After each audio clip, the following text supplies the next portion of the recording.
तो एक बार फिर से आप तमाम न्यूज़ मॉनिटर के दोस्तों का, दर्शकों का स्वागत है, खैर मकदम है। आज 2 जनवरी की तारीख है, साल का दूसरा दिन है। लिहाज़ा तमाम जो कामकाज है आज से शुरू हो जाएँगे, तमाम जो दफ़्तर हैं, कार्यालय हैं, सरकारी और गैर सरकारी कार्यालय आज से जो है सुचारू रूप से चलने लगेंगे। लिहाज़ा एक बार फिर से आप तमाम दर्शकों को, दोस्तों को जो है नए साल की बहुत सारी बधाई, शुभकामनाएँ। बहरहाल खबरों का सिलसिला शुरू करते हैं। आपको पता है कि झारखंड में मैया सम्मान योजना के तहत दिसंबर महीने से जो है 2500 की बढ़ी हुई राशि निर्गत होनी थी, लेकिन मनमोहन सिंह के निधन की वजह से वो राजकीय कार्यक्रम स्थगित हो गया। लिहाजा अब ये कार्यक्रम जो है 6 मई को होगा, रांची के खोजा टोली नामकुम में होगा, जहाँ पर मुख्यमंत्री हेमंत सोरेन तमाम काबीना मंत्रियों के साथ जो है ये राशि निर्गत करेंगे और 2500 की राशि तमाम लाभुकों के खातों में दी जाएगी। हालाँकि ट्रायल के तौर पर तमाम ज़िलों में जो 100-100 लाभुकों के खातों में ये जो पैसे हैं 2500 की राशि वो भेजी गई है और जो बचे हुए लोग हैं उनको 6 मई से राशि ये निर्गत होने लगेगी। हालाँकि 28 दिसंबर से ही राशि इनको मिलनी थी, लेकिन जैसा मैंने कहा कि मनमोहन सिंह के निधन की वजह से कार्यक्रम स्थगित हो गया था। लिहाज़ा 6 जनवरी तक इंतज़ार करें और तमाम लाभुकों के खातों में जो है राशि पहुँचने लगेगी। 57 लाख के करीब जो है इसमें लाभुक हैं। तो सरकार के लिए राशि जुटाना भी मुश्किल हो रहा है, यही वजह है सरेंडर की गई राशियों को भी इसमें समाहित किया गया है। तो ज़ाहिर-सी बात है चुनावी घोषणा को अमली जामा पहनाना सरकार के लिए कितना मुश्किल साबित हो रहा है, ये सरकार को अब ज़रूर समझ में आ रहा होगा। इस बीच पारा शिक्षक जो करीबन झारखंड में 60,000 की संख्या है, उनको 4% बढ़े हुए मानदेय जो है जनवरी माह से मिलने लगेगा, लिहाज़ा उनके लिए खुशी की खबर है। हालाँकि वो वेतनमान की माँग कर रहे हैं, साथ ही अस्थायीकरण की माँग कर रहे हैं। लेकिन अब तक उनकी माँग जो है मानी नहीं गई है, लिहाज़ा कई दौर का आंदोलन हुआ लेकिन वो कामयाब नहीं हो सका है। अब जो है ये बढ़ी हुई 4% की जो राशि है उनके खातों में जनवरी माह से मिलनी शुरू हो जाएगी। नहीं सही लेकिन कुछ तो राशि ज़रूर बढ़ेगी, लेकिन जो उनकी माँग है वो वेतनमान है और अस्थायीकरण है। लिहाज़ा सरकार को इस दिशा में काम करने की ज़रूरत है। इसके अलावा एक महत्वपूर्ण खबर ये है हज़ारीबाग से वहाँ पर पति-पत्नी के झगड़े में 4 और दोस्तों की मौत हो गई है। दरअसल पति-पत्नी की चिकन बनाने को लेकर विवाद हुआ। ये विवाद इतना बढ़ गया कि पति ने जो है बाइक को कुएँ में डाल दिया, उस बाइक को निकालने के लिए 4 दोस्त उतरे, कुएँ में 4 लोगों की मौत हो गई, कुल 5 लोगों की मौत हो गई और ये हादसा नए साल में एक बड़ी त्रासदी के तौर पर भी साबित हुआ। कहीं न कहीं पूरा जो गाँव है वो कहीं कस्बा है, वो कहीं न कहीं मातम में तब्दील हो गया। तो ज़ाहिर-सी बात है पति-पत्नी में अंडरस्टैंडिंग नहीं होने से क्या खामियाज़ा उठाया जा सकता है, वो देखा जा सकता है कि 5 लोगों की और 4 दोस्तों की इसमें मौत हो गई। तो ज़ाहिर-सी बात है पूरा परिवार, एक नहीं करीबन 4 परिवार जो है इसमें कहीं न कहीं उजड़ गए हैं। तो लिहाज़ा ऐसे चीज़ों से हमें बचने की ज़रूरत है, अपने गुस्से पे, अपने नाराज़गी पर कहीं न कहीं लगाम लगाने की ज़रूरत है। मौसम की बात करें तो मौसम जो है कड़ाके की सर्दी है, झारखंड की राजधानी रांची में साथ ही तमाम ज़िलों में पड़ रही है। दरअसल पहाड़ों में ज़बरदस्त बर्फबारी है और बर्फबारी की वजह से मैदानी इलाकों में जो है कड़ाके की ठंड पड़ रही है। गुमला का तापमान जो है 6 डिग्री चला गया है, रांची का तापमान करीबन 9 डिग्री चला गया है। और मौसम वैज्ञानिकों की माने तो कहीं न कहीं ये अभी जो मौसम है वो बना रहेगा अगले 3-4 दिनों तक, लिहाज़ा इससे फ़िलहाल राहत मिलने वाली नहीं है। तो कहीं न कहीं ये जो सर्दी है अब जनवरी की सर्दी तो ज़ाहिर-सी बात है कहीं न कहीं परेशान करने वाली सर्दी होती है और इस बार जो सर्दी है का सितम जो है वो कुछ ज़्यादा ही है, जिसकी वज़ह से घरों से निकलना भी मुश्किल हो जा रहा है, शाम होते ही जो है शीतलहरी चलने लग रही है।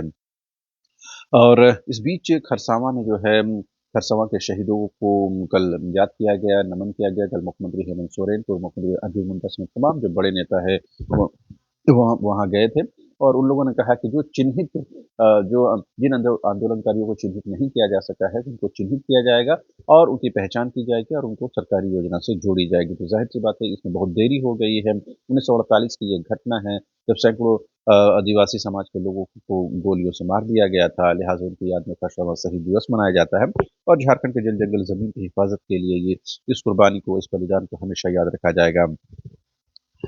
जहाँ तक नए साल की बात है, नए साल में आपको जानकर ये हैरत होगी कि पूरे झारखंड में करीबन जो लोग हैं, वो नए साल में 27 करोड़ 5 लाख रुपए की शराब पी चुके हैं। राजधानी रांची में 5 करोड़ 10 लाख रुपए की शराब लोगों ने पी है। इससे समझा जा सकता है कि शराब का सेवन किस कदर बढ़ रहा है। यही वजह ये कहा जाता है कि सरकार को रेवेन्यू जनरेट करने में, सरकार को राजस्व बढ़ाने में जो वो उत्पाद विभाग है, उसका बड़ा महत्वपूर्ण योगदान है और इन आंकड़ों से ये पता चल रहा है कि जब पूरे राज्य में 27 करोड़ से ज़्यादा की राशि के लोगों ने शराब पी ली, ये सिर्फ़ एक राज्य की बात है, पूरे देश के स्तर पर क्या राशि होगी, उससे समझा जा सकता है, इससे रेवेन्यू जनरेशन किस तरह से हो सकता है, वो भी समझा जा सकता है। आपको पता है कि कोरोना काल में सरकार ने जो है शराब बिक्री पर प्रतिबंध नहीं लगाया था। इसके पीछे ये तर्क दिया गया था कि शराब से रेवेन्यू बढ़ता है, राजस्व बढ़ता है। तो इससे आप समझ सकते हैं कि शराब के सेवन पर इतने तरह के जो उसको रोकथाम के लिए प्रचार प्रसार किए जाते हैं, दूसरी तरफ जो सरकार है इसे बंद करने की हमेशा खिलाफ रहती है, चाहे कोई भी सरकार रही हो।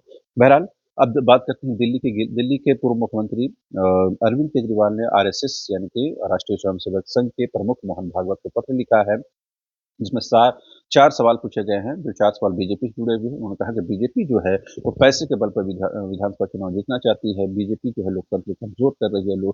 बीजेपी जो है, वो वोटर लिस्ट से जो है लोगों के नाम काट रही है। तो उन्होंने कहा, क्या मोहन भागवत या आरएसएस इन बातों का समर्थन करती है?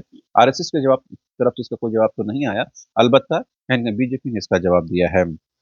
इस बीच एक अच्छी खबर है, एयर इंडिया देश में एक पहली ऐसी उड़ान कंपनी बनने जा रही है जो प्लेन के अंदर जो वाईफाई की सुविधा देगी, और फिलहाल कुछ चुनिंदा जो सेवाएं हैं उसमें ही ये दी जाएंगी। बाद में तमाम सेवाओं में इसको उपलब्ध कराया जाएगा। साथ ही अभी सशुल्क रहेगा, यानी कि इसके लिए आपको पैसे पेमेंट करने होंगे, उसके बाद ये सेवा आप ले पाएंगे। तो जाहिर सी बात है, जो लोग एयर सेवा लेते हैं उनके लिए अच्छी बात है, और कहीं न कहीं इससे ये कह सकते हैं कि इसमें सुविधाओं में कभी इज़ाफ़ा ज़रूर हुआ है। इस बीच 2008 में 26/11 को जो आतंकी हमला हुआ था, उसमें मुख्य आरोपी तहव्वुर राना के प्रत्यर्पण की जो मंजूरी है, वो यूएस कोर्ट से तरफ से, अमेरिकी कोर्ट की तरफ से मिल गई है, और बहुत जल्द जो उनको प्रत्यार्पित करके भारत लाया जाएगा, और भारत के कानून के तहत उनको सजा दिलाई जाएगी। तो एक बड़ी कामयाबी, कूटनीतिक कामयाबी जो है भारत को मिली है। इस बीच केंद्र सरकार ने इस बात को स्वीकार किया है कि जो साइबर अपराधी हैं, वो व्हाट्सएप को और टेलीग्राम को एक मुख्य टूल के तौर पर इस्तेमाल कर रहे हैं, और इसके माध्यम से जो है लोगों को कहीं न कहीं टारगेट कर रहे हैं, और इसके माध्यम से लोगों को कहीं न कहीं लूट रहे हैं, या उनके पैसे उनको चपत लगा रहे हैं। तो ये कहीं न कहीं सरकार ने इस बात को एक्सेप्ट किया है कि व्हाट्सएप और टेलीग्राम का इस्तेमाल जो है साइबर अपराधी खुलकर कर रहे हैं। इस बीच आपको एक महत्वपूर्ण खबर ये भी बता दें कि अमेरिका में जब नए साल का जश्न मनाकर लोग निकल रहे थे, तो वहाँ पर एक आईएसआई का आतंकी है, वो अपने ट्रक को जो है उन लोगों पर रौंद देता है, जिसमें 10 लोगों की मौत हो जाती है, और इन 10 लोगों की मौत के बाद वहाँ पर कोहराम मच जाता है। हालाँकि पुलिस की गोलीबारी में आरोपी जो है, आतंकी जो है, वो भी मारा जाता है। तो आप समझ सकते हैं कि अभी भी देश दुनिया में किस तरह के हालात बने हुए हैं। इस बीच ब्रिटेन से एक खबर है जो कहीं न कहीं आपको हैरत में डाल देगी। खबर ये है कि लोग समय बचाने के लिए जो है, अब जो वहाँ पर जो लंच ब्रेक 30 या 35 मिनट का होता था, उसको कम करने के लिए लोगों ने क्या किया है कि जो एक प्रॉपर जो खाद्य सामग्री वो लेते थे, या प्रॉपर तरीके से जो फूड लेते थे, उसकी जगह पर अब लोगों ने लिक्विड लेना शुरू कर दिया है, लिक्विड डाइट लेना शुरू कर दिया है, जिससे जो उनके 30-35 मिनट जो लंच में खर्च होते थे, वो 5-7 मिनट में ही वो पूरे हो जा रहे हैं। तो इससे कहीं न कहीं समय की बचत हुई है, और इसकी लोकप्रियता खूब बढ़ रही है। साथ ही समय की बचत के साथ ये सस्ता भी पड़ता है,